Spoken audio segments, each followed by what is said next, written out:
다 같이 사도신경으로 신앙 고백하겠습니다. 전능하사 천지를 만드신 하나님 아버지를 내가 믿사오며 그 외아들 우리 주 예수 그리스도를 믿사오니 이는 성령으로 잉태하사 동정녀 마리아에게 나시고 본디오 필라도에게 고난을 받으사 십자가에 못 박혀 죽으시고 장사한 지 사흘 만에 죽은 자 가운데서 다시 살아나시며 하늘에 오르사 전능하신 하나님 우편에 앉아 계시다가 그리로서 산자와 죽은 자를 심판하러 오시리라. 성령을 믿사오며 거룩한 공예와 성도가 서로 교통하는 것과 죄를 사하여 주시는 것과 몸이 다시 사는 것과 영원히 사는 것을 믿사옵나이다. 아멘. 우리 찬송가 336장 장드리겠습니다.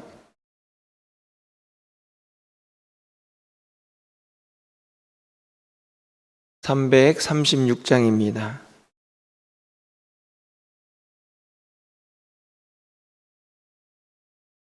환난과 핍박 중에도 성도는 신앙 지켰네.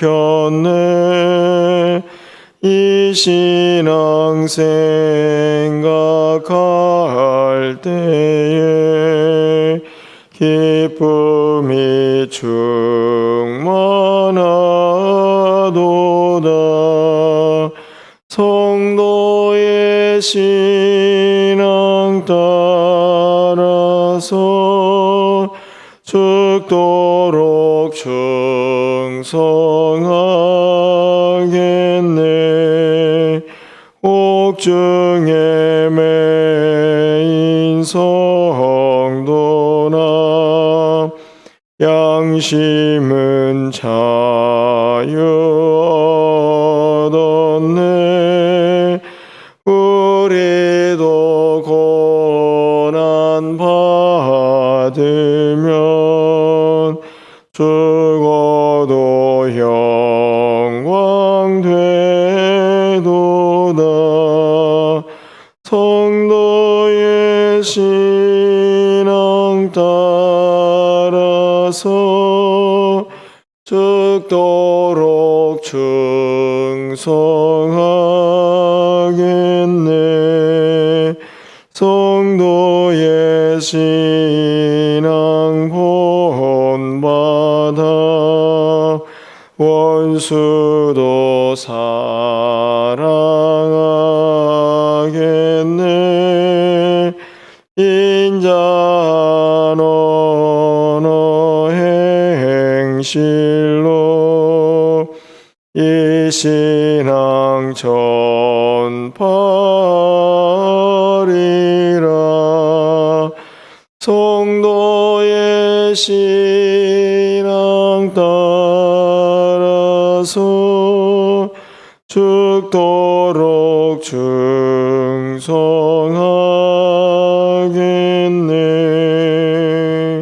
아멘.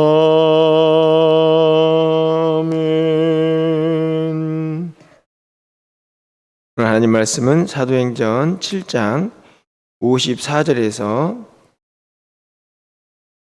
60절까지의 말씀을 교독하겠습니다.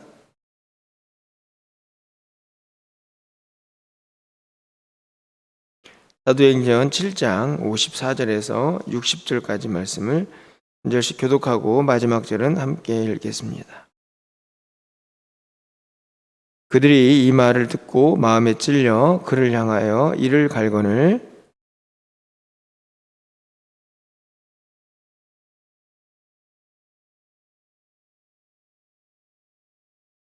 말하되 보라 하늘이 열리고 인자가 하나님 우편에 서신 것을 보노라 한데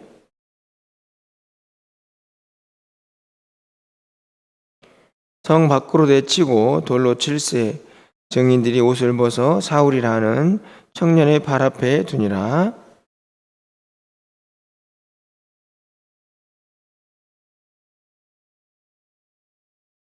(60절입니다) 무릎을 꿇고 크게 불러 이르되 주여 이 죄를 그들에게 돌리지 마옵소서.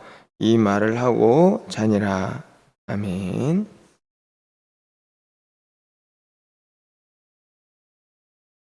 예, 가끔씩은 교회나 또 그 교회가 간직한 복음이 얼마나 신비로운가 하는 그런 생각들을 종종 해보게 됩니다. 조금은 엉뚱한 생각일 수도 있겠지만 눈에 보이는 건물이나 또 연약한 우리들의 모습을 보고 있노라면 복음이 또 교회가 잘 세워져 갈까 하는 그런 두려움도 종종 생기게 되는데요. 그럼에도 불구하고 교회는 또 복음은 또 한결같이 또 하나님이 원하시는 뜻을 따라서 또 힘있게 또 능력 있게 또 각자의 또 사역을 통해 세워져 가고 또 성장해 간다 하는 그런 생각들을 해보게 됩니다. 보여지는 모습으로는 참 연약해 보이지만 어디에서 그런 힘이 날까 하는 생각들을 하게 되는 곳이 저는 교회이고 또 복음이 아닌가 하는 그런 생각들을 하게 되는데요. 여러분은 어떻게 생각을 하십니까? 그렇다면 교회와 복음은 어떤 힘으로 그렇게 여러 가지 어려움 속에서도 또 우리가 보기에는 조금은 어렵겠구나라는 상황 속에서도 힘을 낼 수 있을까? 그렇게 자라왔을까?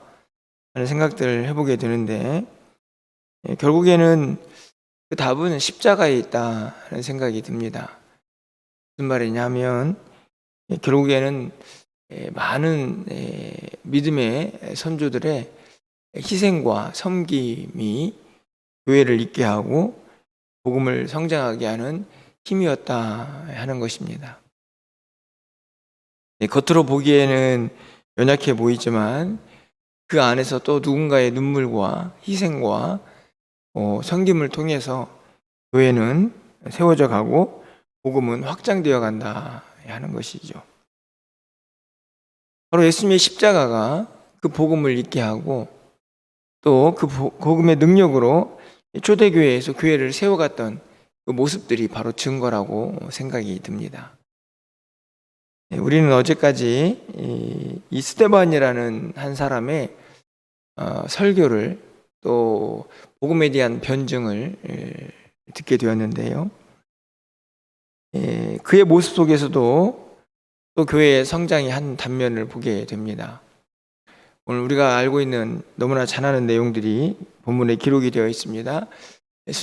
스데반이 순교하는 장면, 그리고 저희가 다 읽지는 않았지만 8장에 가보면 그로 인해서 당했던 여러 가지 고난과 핍박들이 교회를 더 힘있고 복음을 능력 있게 전하게 하는 그런 힘으로 작용하고 있는 것을 볼 수가 있습니다. 그 초대교회의 놀라운 부흥의 역사 속에 또 누군가의 희생과 또 누군가의 피가 그곳에서 밑거름이 되어 있다 하는 것을 볼 수가 있는 것이죠. 오늘 본문에 있는 말씀 속에서 스데반은 그 어렵고 힘든 이 순교의 삶을 어떻게 감당했는가, 그래서 또 그 희생이 복음에 어떤 힘을 주었는가 하는 것을 좀 잠깐 생각해 보려고 합니다. 설교를 들은 군중들이 어떤 태도를 보였는가 하는 모습이 이제 가장 먼저 등장을 하는데요. 54절 말씀을 보면 그들이 이 말을 듣고 마음에 찔려 그를 향하여 이를 갈거늘 이렇게 되어 있습니다. 스데반의 설교를 들은 사람들이 그 말을 듣고 마음에 찔렸다 이렇게 기록을 하죠. 그런데 이 마음에 찔렸다라는 말은 이미 사도행전 2장에서도 우리가 보았던 기억이 납니다. 베드로와 또 사도들의 설교를 들은 사람들이 마음에 찔렸죠. 똑같이 마음에 찔렸는데 반응은 완전히 다르다 하는 생각을 합니다. 사도행전 2장에서는 설교를 들은 자들이 마음에 찔려가지고 어떤 결과를 가져옵니까? 그들이 회개를 하고 하루에 3,000명이라는 사람들이 주님 앞으로 돌아오는 그런 놀라운 역사를 경험하게 됩니다.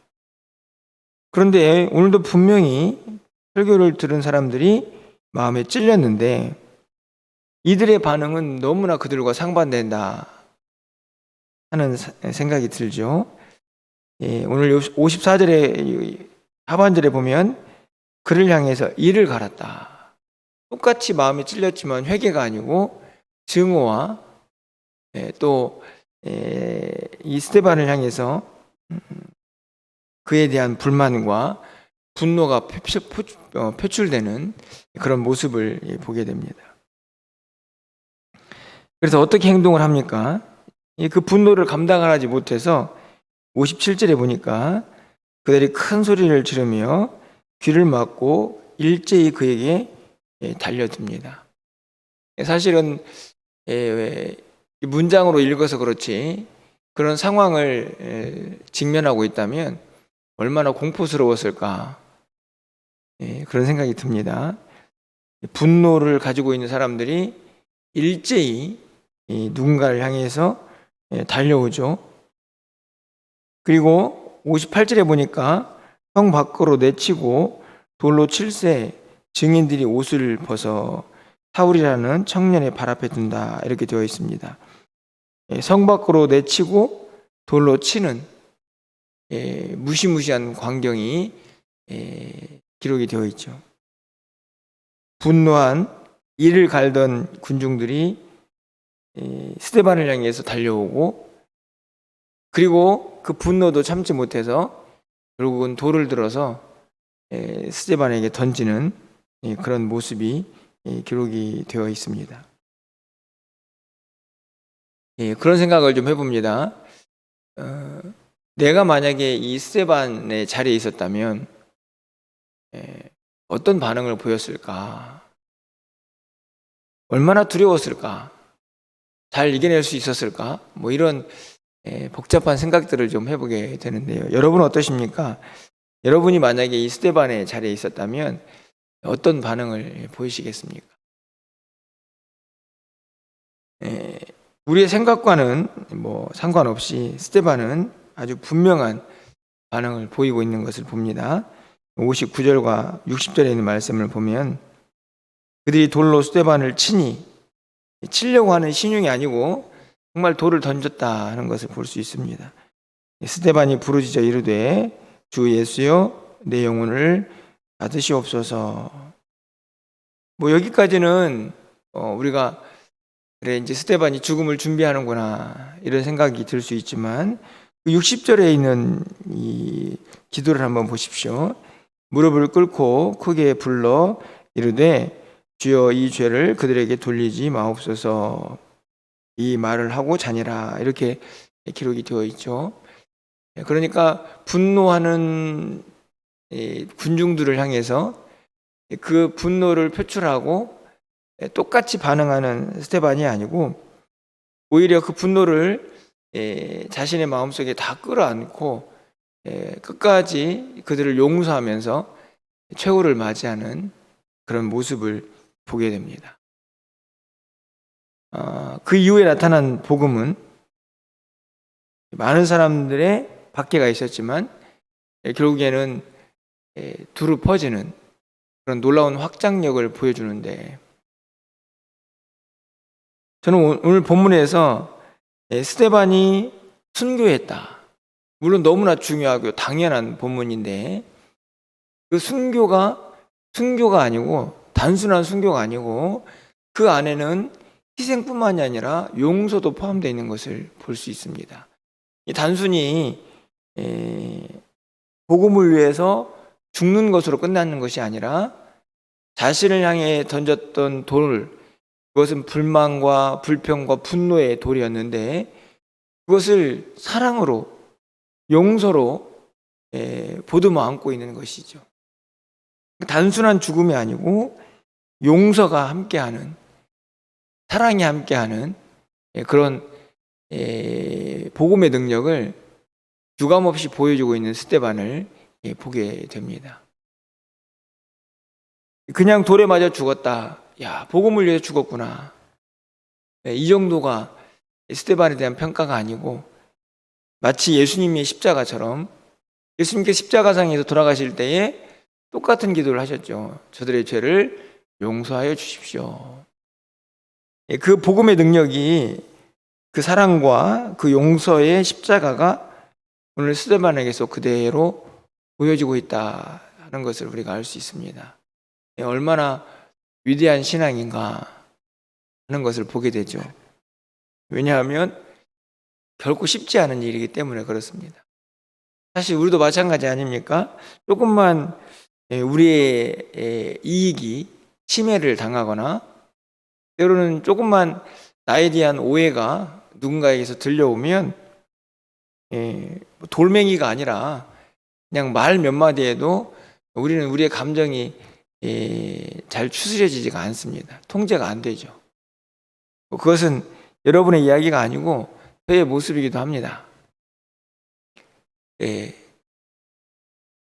죽음을 죽이겠다고 달려드는 돌멩이의 위력이 아니라 그냥 말 몇 마디에도 우리는 막 거침없이 쓰러지고, 용서와 사랑, 희생 이런 단어보다는 똑같이 갚아줘야만 직성이 풀리는 그런 못된 본성을 가지고 있죠. 그런데 스데반은 어떻게 이 사랑과 용서를, 또 복음을 위한 이 순교를, 희생을 감당해낼 수 있었을까 하는 것이 사실은 가장 중요한 요소가 아니겠습니까? 우리가 너무나 잘 알고 있지만 스데반의 죽음과 그의 사랑과 용서와 그것을 통한 복음의 역사, 이 모든 과정에서 우리가 도저히 따라가 볼 수 없는 그런 위대한 신앙의 모습일지라도, 그래도 조금의 가능성이라고 볼 수 있는 그런 문장이 있다면 저는 바로 이 한 구절에 그 가능성과 그 능력이 담겨져 있다라고 생각합니다. 바로 55절에 있는 말씀이죠.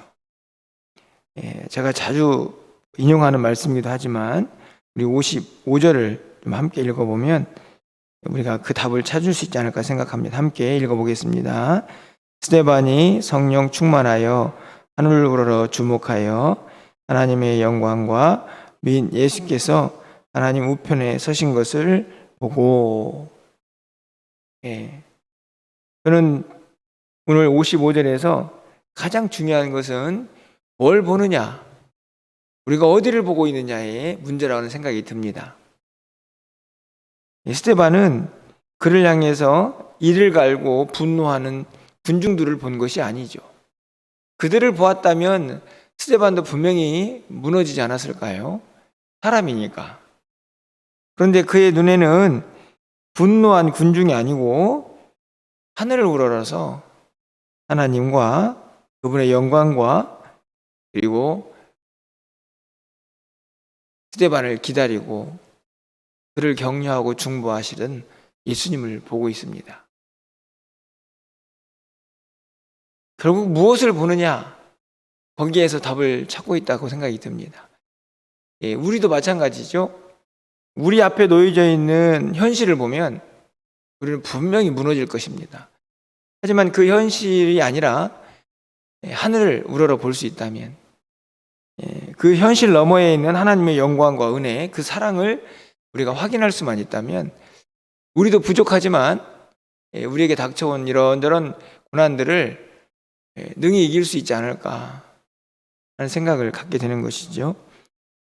그런데 오늘 55절에는 또 다른 중요한 문장이 있습니다. 바로 성령 충만하여죠.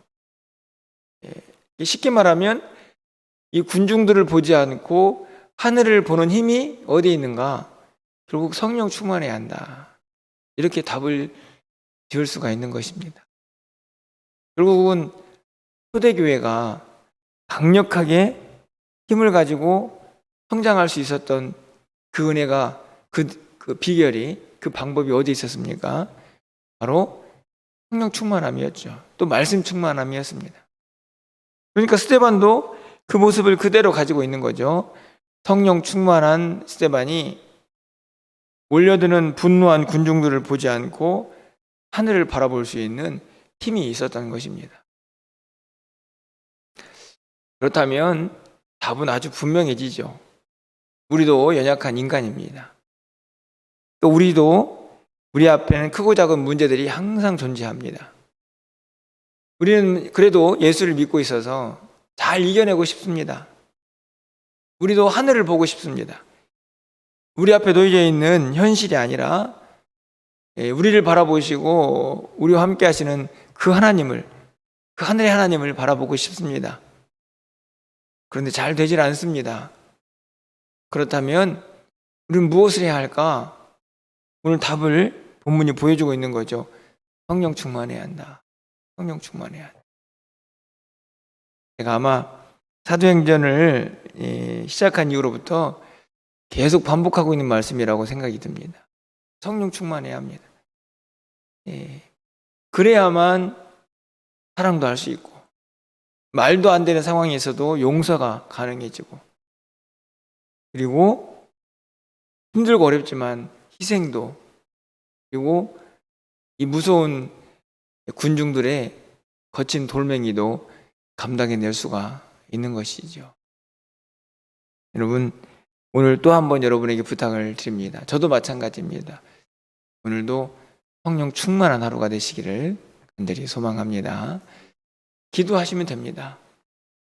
성령님이 벌써 우리 안에 계시니까 님 오늘도 내 안에서 충만하게 역사해 주셔서 어떤 상황이든지 간에 어떤 현실 속에서도 그 현실이 아니라 그 상황이 아니라 그 너머에 있는 주의 영광을 보게 하옵소서. 하늘을 우러러서 주님의 십자가를 바라보게 하옵소서. 나도 그 성령 충만함으로 주님의 길을 따라가게 하옵소서. 우리가 구하고 또 기도할 때에 우리 주님께서 절대로 우리의 기도를 외면하지 않으시고 성령 충만하여서 우리의 현실을 넉넉히 이겨내는 힘을 부어 주실 줄 믿습니다. 오늘도 그 은혜로 한날을 힘있게 능력있게 주님의 기쁨으로 살아갈 수 있는 우리 모두가 될 수 있기를 간절히 축원합니다. 기도하겠습니다.